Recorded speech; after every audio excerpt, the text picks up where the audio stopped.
সুপ্রিয় দর্শক মন্ডলী, আসসালামু আলাইকুম ওয়া রাহমাতুল্লাহি ওয়া বারাকাতুহু।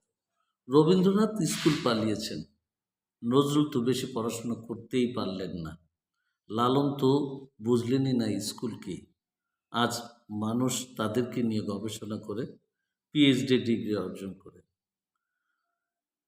ডেল কার্নেগি, অ্যান্ড্রু কার্নেগি তো ময়লা ময়লা পোশাকের জন্যে পার্কেই ঢুকতে পারেননি। ৩০ বছর পর তিনি সেই পার্কটি কিনে ফেলেন এবং সাইনবোর্ড লাগিয়ে দেন, সবার জন্য উন্মুক্ত। স্টিভ জবস শুধুমাত্র একদিন ভালো খাবারের আশায় ৭ মাইল দূরে পায়ে হেঁটে গির্জায় যেতেন, যিনি পরবর্তীতে অ্যাপল কোম্পানির প্রতিষ্ঠাতাদের একজন হয়েছিলেন।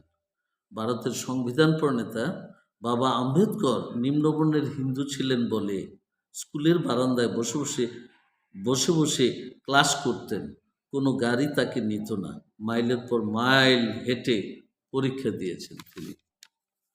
আমাদের এই ব্যক্তিগত জীবনে অনেক সমস্যা রয়েছে, পাছে লোকে কিছু বলে। এই অবস্থা দেখে আমরা আমাদের অগ্রবর্তী কাজগুলো, আমাদের যে কাজগুলো, আমার যে মেধা এবং মননশীলতা আমরা প্রয়োগ করতে পারি না, পাছে লোকে কিছু বলে এবং তাদের এই ভয়ের থেকে আমাদের ব্যক্তিগত জীবনের অনেক কাজ আমরা পিছিয়ে যাই। সেজন্য আমাদের ভয়কে জয় করতে শিখতে হবে।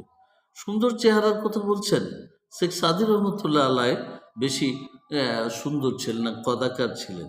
লতা মঙ্গেশকরের চেহারা খুব একটা সুশ্রী ছিল বলে মনে হয় না। তৈমুর লংখোরা ছিলেন, নেপোলিয়ন বেটে ছিলেন। স্মৃতিশক্তির কথা বলছেন, স্মৃতিশক্তি তো আইনস্টাইন তার নিজের বাড়ির ঠিকানা ও ফোন নাম্বার ভুলে যেতেন। আব্রাহাম লিঙ্কনের মুখ এবং হাত যথেষ্ট বড় ছিল। কোনো কিছুই তো তাদেরকে বাধা হয়ে দাঁড়ায়নি।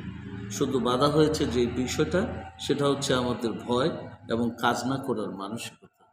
কাজ করতে গেলে মানুষ সমালোচনা করবে, আর এই সমালোচনা ভয়ে যদি আমি কোনো কাজ না করি, তাহলে আমি বাস্তবিক অবস্থা থেকে পিছিয়ে যাব। সেজন্য আমাদের এই বাস্তবিক অবস্থা থেকে পিছিয়ে যাওয়া যাবে না। সব মেধা এবং মননশীলতা আমরা আমাদের প্রকাশ করার জন্য যা দরকার, সেটা হচ্ছে সাহস, এই ভয়কে জয় করা। অনেক ছেলেমেয়ে আছে আমাদের যারা খুব ভালো, পড়াশোনায় খুব ভালো, কিন্তু তারা শিক্ষকের সামনে কথা বলতে পারে না। অনেক সময় তাদের এই মুখের জড়তা আর পাছে লোকে কিছু বলে এই জড়তায় আমাদেরকে আঁকড়ে ধরে।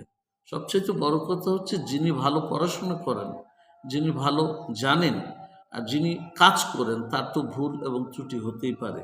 এটাকে আমরা বড় দৃষ্টিকোণ থেকে না দেখে, আমি যা জানি তা অন্যের কাছে পৌঁছে দেওয়ার জন্য, প্রকাশ করার জন্য আমার সর্বত চেষ্টা থাকতে হবে। সেজন্য আমাদের পাছে লোকে কিছু বলে কথা কান দেওয়া যাবে না, ভয়কে জয় করতে হবে। ধন্যবাদ সবাইকে।